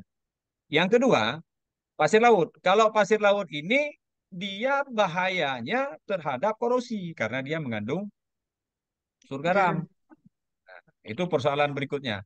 Persoalan ketiga, setiap orang yang mengizinkan penggunaan pasir laut untuk penggunaan beton bertulang, dia sedang mengizinkan kerusakan lingkungan. Di mana pasir laut diambil tetap akan terjadi abrasi, tapi tidak di titik itu. Akan terjadi di titik mungkin 1 kilo dari itu. Itu Hmm. pengalaman hasil penelitian teman-teman ahli lingkungan. Ketika pasir laut diambil di satu tempat, akan terjadi abrasi di sekitar itu, tapi tidak di tempat itu. Nah, itu berbicara masalah pasir laut. Pertanyaan kedua dari Pak Saiful tadi, ada nggak pengujian selain core drill? Makanya kalau pengujian itu kalau dilakukan benda uji beton, sebenarnya setiap ngecor tadi ambil sampel, bawa ke lab. Ini yang menjadikan rujukan uji. Siapa yang ujinya? Ketika ada pemeriksaan seperti yang disampaikan oleh Pak Saiful tadi, pemeriksaannya baru setelah konstruksi terjadi. Itu pemeriksaan teman-teman auditor. Teman-teman auditor percaya kepada laporan hasil uji lab, tapi labnya lab terakreditasi, labnya lab bersertifikat, alatnya alat terkalibrasi, sehingga orang bisa percaya bahwa lab ini betul-betul menghasilkan uji yang terpercaya. Tapi masalahnya Pak, kami nggak dapatkan lab itu, atau teman-teman auditor ini nggak percaya dengan hasil lab. Setidaknya bisa dilakukan uji. Ya sekarang sebenarnya ada beberapa tadi saya juga menyebutkan dalam dalam dalam dokumen dalam bahan ada uji hammer test. Nah, yang sering dilakukan hammer test. Hammer test ini juga tidak bisa menjadi rujukan penuh. Kalau kita ragu dengan mutu beton, bolehlah hammer test ini sebagai pembanding. Tetapi kalau kita core drill itu pada kondisi ya ini kalau nggak saya uji, saya ragu ini kalau nggak nanti ini ambruk. Nah, itu pada tahap kondisinya yang mengkhawatirkan seperti itu. Maksudnya gini, uji mutu lab kita nggak bisa percaya. Hasil hammer test menunjukkan hasil yang sangat jelek misalnya. Ini kalau saya paksakan nanti takut bangunan saya ini ambruk. Nah, ini bolehlah. Terpaksa harus kordil, ya mau kayak mana lagi. Tapi risikonya ada. Risiko tulangan tadi putus. Nah, kalau selama ini teman-teman sering melakukan uji hammer dengan melakukan alat hammer. Tapi lagi-lagi, hammer itu hanya membaca kulit luar, tidak sampai ke inti beton. Biasanya kalau kulit luarnya bagus, inti betonnya lebih bagus. Nah, tapi jangan pula diuji kalau beton bertulang itu, kalau bangunan gedung, diuji di plester. Karena kenapa? Jangan-jangan plesternya tebalnya 4 cm, plesternya campuran 1-2. Mutunya sangat sangat bagus. Nah, makanya standar penggunaan hammer test pun harus dikupas dulu. Setelah dikupas baru boleh ditumbuk. Nah, di sana akan mendapatkan hasil. Nah, eh, kalau makanya hammer test tadi hanya sebagai memberikan gambaran. Oh, ini ternyata mutu betonnya mencapai rata-rata. Ya udah. Tapi kalau mencari-cari, ya saya sulit untuk mengatakan. Kalau saya, teman-teman PPK percaya kepada konsultan, konsultan percaya kepada laboratorium, dan pengujiannya dilakukan sesuai dengan standar yang berlaku, maka tidak ada alasan untuk tidak percaya kepada hasil lab. Karena ya tentu labnya lab terakreditasi, alatnya terkalibrasi. Demikian. Baik, jadi kalau untuk yang pasir laut tadi sangat tidak direkomend ya Pak ya. Ini ada dari Pak Arjon Resens. Saya tunggu sebentar ya Pak Arjon, ada 2 pertanyaan di chat sebelumnya, boleh Pak? Mohon tunggu sebentar Pak. Pak, ini ada Boleh. pertanyaan dari siapa ini? ASN Belajar. Bagaimana cara membuat beton mutu tinggi tapi dengan nilai slum yang tinggi pula, tidak terlalu kental, agar dapat dikerjakan dengan concrete pump? Kemudian pertanyaan dari Ibu Nopi. Bagaimana kita teryakinkan dengan benda uji beton yang disediakan kontraktor dengan beton yang terpasang di gedung atau bangunan fisik? bisa jadi benda uji dibuat untuk masuk K yang diinginkan, tapi yang dicor di gedung berbeda. Oke, dua pertanyaan ini Pak. Silakan Oh, Pak Samsunan. pertanyaan pertama tadi, Pertanyaan pertama tadi, bagaimana cara membuat beton mutu tinggi, tapi dengan oh, nilai oke, baik. slum yang tinggi Ah, pula? baik. Kalau membuat beton mutu tinggi itu tentu eh, teknologi sekarang itu dengan menggunakan zat aditif atau zat tambahan. Sehingga dia mendapatkan flow-nya yang bagus. Sehingga workabilitasnya bisa kita mudah kita dapatkan dengan konkret pump pun dia akan lebih mudah dikerjakan. Kalau dengan menggunakan konvensional, beton biasa, campuran biasa tanpa menggunakan zat aditif, beton mutu tinggi ini sulit. Sulitnya di mana? Di pekerjaannya, di pengerjaannya. Karena kelecekannya itu akan sulit. Dia akan sangat kental karena semennya yang banyak, airnya yang berkurang. Tapi dengan mencampur sedikit zat aditif akan membuat dia lebih flow, dia lebih encer, tetapi encernya juga encer yang sesuai dengan rekomendasi. Nah, yang kedua, pertanyaan kedua itu menarik karena saya juga punya pengalaman yang sama. Ini berbicara masalah trust, berbicara masalah kepercayaan. Ketika bangunan gedungnya dicor, dia ambil sampel benda uji. Sampel benda ujinya dibuat. Kemudian, seminggu kemudian dites di lab. Pada saat dites di lab, teman saya dari PU mendampingi. Pada saat ngecor dia mendampingi.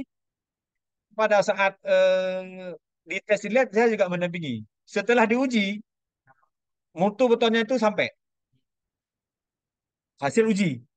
Tapi dia sampaikan, teman saya dari PU dibilang, ini bukan benda uji yang dicor di sana. Terkejut semua. Kenapa? Ternyata benda ujinya diganti di perjalanan. Dia bilang, pada saat buat benda uji kemarin, kalian nggak sadar saya ada selipkan patahan korek api. Saya selipkan ke dalam itu. Dan ternyata di benda uji ini nggak ada patahan korek api itu. Nah, sehingga benda uji yang dibawa ke laboratorium bukan benda uji itu.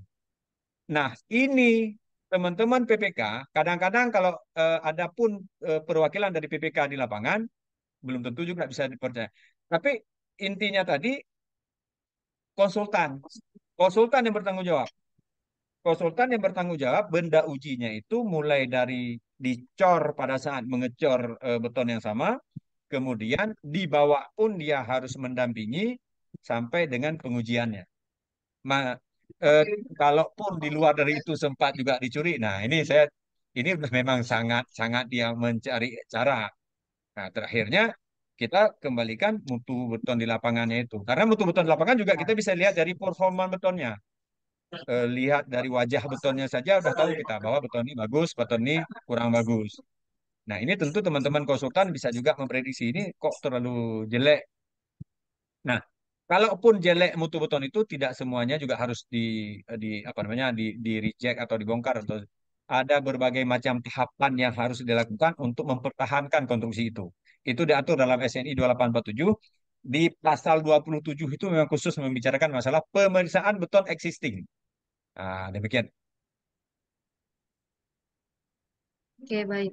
Eh, untuk Pak Arjon yang tadi raise hand, silakan Pak menyampaikan pertanyaan Baik, kepada Pak terima Arjon. Ya, kasih. silakan. Selamat siang Pak Samsunan. Jadi saya tertarik tadi dengan apa yang disampaikan Pak Samsunan bahwa memang tanggung jawab pengendalian kualitas mutu termasuk di lapangan itu adalah tanggung jawab konsultan pengawas.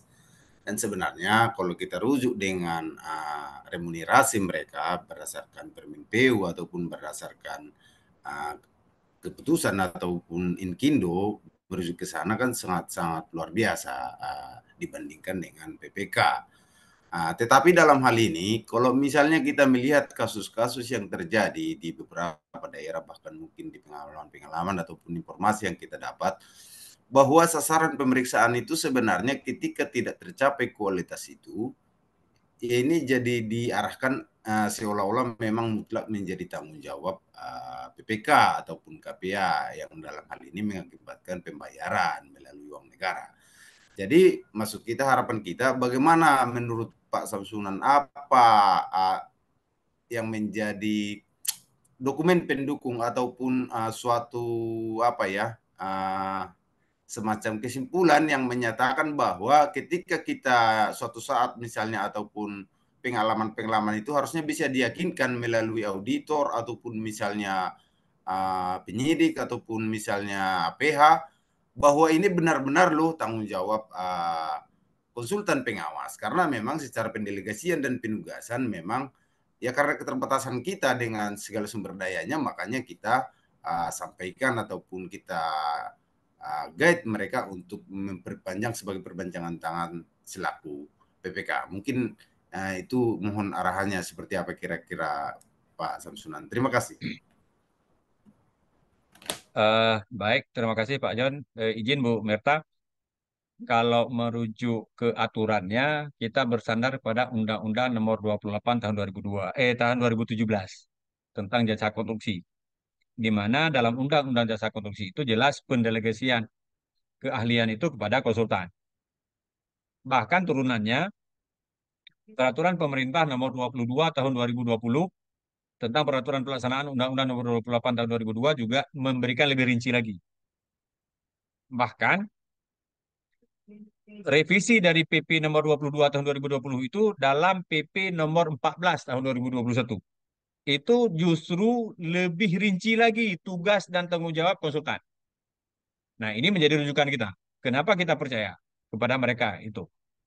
Persoalannya, teman-teman auditor maupun APH, kalau auditor masih normatif dia bekerja, karena dia tugas, periksa. Nah, kalau itu sesuai dengan prosedur yang kita lakukan, insya Allah tidak ada temuan di lapangan. Karena kenapa? Kalau konsultan sudah bekerja dengan maksimal, maka konsultan itu akan bekerja sesuai dengan keahliannya. Kalau tidak, sertifikat dia itu dicabut, sertifikat ahlinya. Kalau dulu sertifikat ahli sekali dicabut, bisa buat lagi. Sekarang NIK-nya yang terikat. Nah, persoalannya teman-teman APH, kenapa teman-teman APH sering masuk ke objek konstruksi? Saya sering diajak oleh mereka menjadi ahli. Kenapa Pak bisa dapat temuan? Pengaduan masyarakat, Dumas. Pengaduan masyarakat timbul pertanyaan. Ini proyek konstruksi dipagar pakai seng sekeliling. Kok ada masyarakat yang masuk? Pertanyaannya masyarakat yang mana masuk? Yang kedua, setiap pengaduan masyarakat itu hanya berbicara masalah mutu dan volume. Pertanyaannya, masyarakat mana yang ngerti masalah mutu dan volume? Artinya, dia tahu ada kelemahan di sini. Tapi ketika kita sebagai PPK, kita mempercayakan kepada konsultan dari awal kita sering, tidak ada celah yang bisa ditolerir, maka teman-teman APH juga sulit untuk masuk. Karena celah untuk mengadunya ini nggak ada. Pengaduan dari masyarakat ini ada karena tahu di dalam lokasi itu ada lemah. Dulu dalam pada saat di kelas aspek hukum di kelas webinar ini juga saya pernah menyampaikan kondisi-kondisi itu, Pak. Nah, jadi kalau kembali tadi, kalau memang ditanya apa dasarnya, kita merujuk ke Undang-Undang Nomor 2 tahun 2017, PP Nomor 22 tahun 2020, dan PP 14 tahun 2021. Nah, kalau turunan di bawahnya lagi ada beberapa peraturan menteri. Tapi dalam PP 14 tahun 2021 udah sangat terperinci dan detail tugas-tugas pengawas itu. Baik pengawas, konsultan pengawas maupun tugas MK. Nah, pengawas yang sebagai manajemen konstruksi. Demikian, Pak. Oke, baik Pak Arjon, apakah sudah cukup puas dengan jawaban dari narasumber kita atau masih ada yang ingin ditanyakan lagi? Ya, menyambung sedikit memang bahwa benar terkadang kan ada pengaduan Dumas ataupun mungkin informasi yang ya kita kan tidak tahu kevalitan informasi mungkin itu. Tetapi kadang-kadang kan ini menjadi apa ya momok ataupun ibaratnya pemicu bagaimana mereka masuk ke dalam. Tetapi dalam hal ini memang jadi objeknya itu adalah PPK. Karena ini salah satu menjadi penyebabnya PPK itu yang bukan berlatar belakang teknisnya menjadi cemas atau salah satulah penyebab kegagalan mereka dalam melaksanakan pekerjaan konstruksi. Mungkin terkait dengan hal itu. Jadi sebenarnya mengantisipasi hal ini kalau kita rujuk tadi apa yang disampaikan Pak Samsunan kan secara aturan kan jelas. Jadi bahwa fakta yang kita temukan ataupun mungkin informasi yang kita dapat itu ya di sisi yang berbeda aja, itu mungkin yang bisa saya tambahkan. Kalau bisa ada informasi Baik, lanjutannya. Terima kasih izin Pak Samsunan. Terima kasih. baik. Terima kasih Pak Arjo untuk pertanyaannya. Pak Samsunan, ada pertanyaan lagi Pak dari Ibu Nopi kembali. Bagaimana bagaimana caranya kita akan melakukan tes beton pada gedung yang sudah jadi? Karena auditor meriksa pada posisi post audit. Oke, silakan Pak Samsunan. Pak Bowo, mohon tunggu sebentar ya setelah jawaban saya. Atau mau Baik, terima langsung kasih. Pak Bowo, silakan. Oh, sebentar. Ayo, silakan Pak Samsunan. Ah, Sebenarnya pertanyaan sama seperti yang tadi juga. Auditor itu masuk pos konstruksi. Nah, kalau kita sudah lakukan proses dari awal, ada pemeriksaan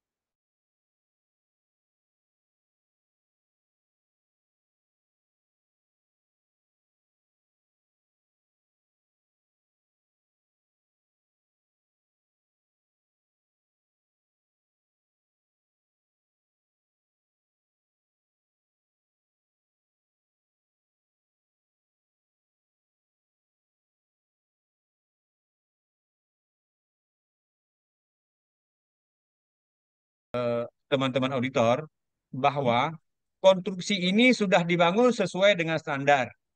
Saya sebagai konsultan pengawas bertanggung jawab penuh karena sebuah proyek bangunan gedung, apalagi bangunan gedung negara, wajib ada penjaminan dari konsultan pengawas. Nah, kalau mau dilakukan uji kordil, ada tulangan yang akan putus. Siapa yang tanggung jawab? Buat surat pernyataan. Sodorkan surat pernyataan itu ke auditor bahwa apapun resiko terhadap bangunan akibat putusnya tulangan, maka tidak menjadi tanggung jawab konsultan pengawas. Kalau itu setuju, nggak ada masalah lagi, saya bilang. Akhirnya apa? Teman-teman auditor juga nggak mau ambil resiko itu. Makanya teman-teman PPK, ketika standarnya kita punya kekuatan hukum, maka baju tebal kita itu kita udah pakai. Kita sudah sedikit banyak sudah terlindungi. Nah, jadi ini hanya salah satu cara yang bisa saya sampaikan. Eh, Beberapa pengujian yang melakukan kordil, karena kordil ini pilihan terakhir. Karena apa? Risikonya besar.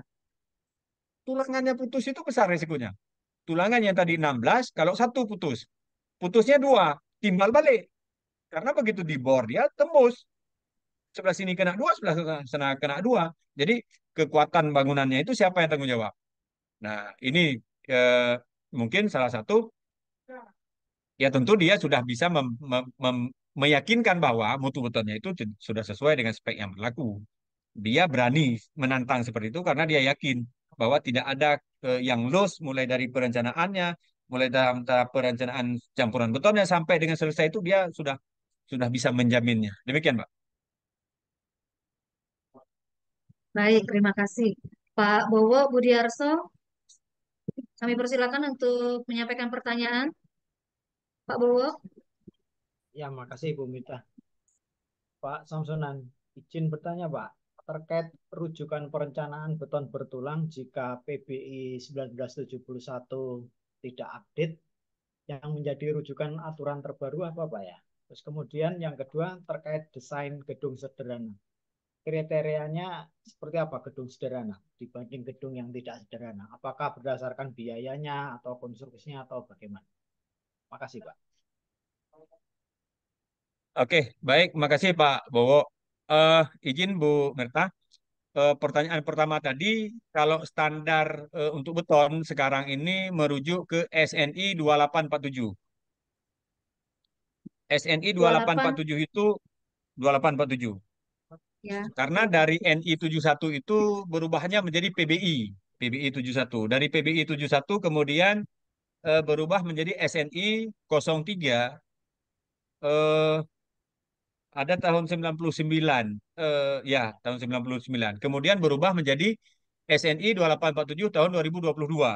Kemudian berubah SNI 2847 tahun 2012, 2015. Dan terakhir SNI 287 2019. Itu yang terbaru. Karena SNI ini berubah seiring dengan berubahnya ASTM dan ACI. Karena kita berujuk kepada Amerika. Baik dia American Standard yang berubah maupun American Concrete Institute yang berubah. Kita juga ikut berubah. Dan kondisinya juga disesuaikan dengan kondisi Indonesia saat ini. Macam SNI gempa. SNI gempa sekarang SNI 1726. Nah, SNI 1726 yang terakhir 2019 ini kondisi gempa terkini. Nah, jadi setiap perubahan zaman ini terus perubahan standar juga berlaku. Pertanyaan yang kedua tadi, Kriteria gedung desain sederhana. ya kalau kriteria gedung sederhana ini sebenarnya kalau kita merujuk ke bangunan gedung negara ada dalam PP 16 tahun 2021. Di dalam PP 16 tahun 2021 disebutkan bahwa bangunan gedung sederhana itu bangunan gedung yang eh, 2 lantai, kemudian bangunannya sifatnya sederhana dengan luasannya tidak lebih dari 500 meter square, eh, kemudian peruntukannya juga tidak peruntukan seperti rumah sakit dan sebagainya. Ketika peruntukannya untuk rumah sakit, bangunan lebih dari 5.000 meter, 500 meter, kemudian bangunannya lebih dari 2 lantai, ini sudah termasuk bangunan tidak sederhana. Ada beberapa kriteria lain yang tersebutkan dalam PP 16 tahun 2021. Terima kasih, Pak. Pak, sebentar, izin lagi. SNI 2847 menjadi acuan atau rujukan suatu hasil perencanaan terkait pekerjaan beton bertulang, Pak ya. Seandainya perencana tidak menggunakan SNI 2847 tadi, apakah saya harus minta mereka mengupdate lagi terkait perencanaannya atau bagaimana, Pak? Nah, kalau berbicara masalah perencanaannya, ada beberapa koefisien yang berubah, Pak. Nah, kalau untuk perencanaannya ada beberapa koefisien yang berubah. Kadang-kadang begini ada juga. Saya kebetulan salah satu tim profesi ahli bangunan gedung di beberapa kabupaten kota di Aceh. Saya baru masuk sebuah perencanaan bangunan gedungnya. Dalam RKS-nya disebutkan seperti yang saya sebutkan tadi, NI 71, kemudian aturan lama semuanya. Ya, ya. Sementara analisa struktur yang dia lakukan, dia sudah merujuk kepada standar yang baru semua. Nah, mungkin untuk RKS-nya itu dia hanya copy paste, sementara dia tidak mengupdate. Ya, memang Padahal dalam sering perencanaan seperti strukturnya itu. dia sudah mengupdate. Nah, pertanyaan Bapak tadi kalau memang dia masih menggunakan SNI 71, nanti beberapa koefisien coba dipertanyakan aja yang tidak sesuai lagi dengan SNI 71. Sejatinya, teman-teman yang punya sertifikat ahli, dia harus update terhadap aturan-aturan tersebut. Kalau dia tidak update terhadap aturan-aturan tersebut, sertifikat ahlinya juga perlu dipertanyakan. Karena ketika dia menjadi ahli, dia kan diuji juga oleh asesor. Kebetulan saya juga salah satu asesor. Dan itu harus harus update selalu. Kalau enggak. Ya ngapain mengaku diri sebagai ahli? Nah, kalau memang dia tidak bisa mengupdate aturan-aturan yang ada demikian. Oke, terima kasih, Bapak. Baik, sudah cukup puas Pak Bowo dengan jawaban yang disampaikan oleh Pak narasumber. Pak Bu Mira. Pak Muji, saya ini waktu sudah menunjukkan 15.27, tapi ada 2 pertanyaan. Izin boleh ya Pak Muji, agak kita molor sedikit karena masih ada 2 pertanyaan Pak. Dan pertanyaannya Pak cukup Samsunannya menarik ini gimana? Pak. Pak Samsunan lanjut, masih ada waktu ya? Pak Siap, Samsunan siap, boleh Pak siap. Samsunan, masih ada 2 pertanyaan, masih Siap. boleh Pak. Oke, Kalau udah dari Pak promosi Agus. disampaikan harus siap. Siap, Pak. Pak, Dari ya, oke, mungkin ini dua pertanyaan terakhir, Pak, dari Pak Agus Gatot Wahyudi. Hitungan volume beton, apakah harus dikurangi volume besi? Kemudian dari Pak Brandus, jumlah SDM dengan keahlian teknis yang dilegalisasi sangat terbatas di NKRI, tidak sebanding dengan jumlah paket dan ketentuan regulasi. Kata regulasi, 1 orang tenaga teknis untuk 1 paket kegiatan pengawasan. Ini maksudnya gimana? Oke, baik, mungkin pertanyaan pertama, Pak. Hitungan volume beton, apakah harus dikurangi volume besi? Baik. Ini saya baru mendapatkan juga, saya kebetulan salah satu tim ahli dari salah satu bank milik pemerintah Aceh, yaitu Bank Aceh. Ternyata teman-teman auditor dari BPKP sudah mengurangi volume besi, Pak. Nah, ini sudah mengurangi volume besi. Nah, kalau saya sebagai ya ahli bangunan gedung, saya tidak bisa merekomendasi, tidak bisa mengatakan harus dikurangi atau tidak dikurangi. Tapi ketika auditor, ini kan volume beton, tapi dalam beton itu sudah besi, sementara besi sudah dibayar, harus dikurangi. Ya udah, terpaksa harus dikurangi memang. Nah, jadi semakin ke depan memang semakin sulit. Pertanyaan kedua saya bisa tangkap bahwa jumlah tenaga ahli yang mendapatkan legalisasi sekarang ini sangat sedikit dibandingkan dengan jumlah paket. Ini kalau boleh saya sampaikan dalam forum ini tinggal ketegasan pemerintah saja. Selama pemerintah nggak tegas, oh ini karena paketnya terlalu besar, kalau kita terapkan ini nggak berlaku. Selamanya itu kawan-kawan tidak pernah melegalkan diri. Nah, tetapi ketika sedikit, ya mungkin seperti tadi, klaster yang mana yang harus diperketat, klaster yang mana yang boleh sedikit longgar, klaster mana yang bisa longgar. Nah, mungkin demikian. Untuk proyek-proyek prestisius, ini wajib. Untuk proyek-proyek yang ini, proyek pemerintah coba diwajibkan. Insya Allah ini akan semuanya berbondong-bondong untuk mendapatkan sertifikat ahli yang seperti yang disampaikan tadi itu. Demikian, Pak. Oke, baik. Menarik sekali materi hari ini juga pertanyaan dari Bapak Ibu yang begitu antusias ya sore hari ini.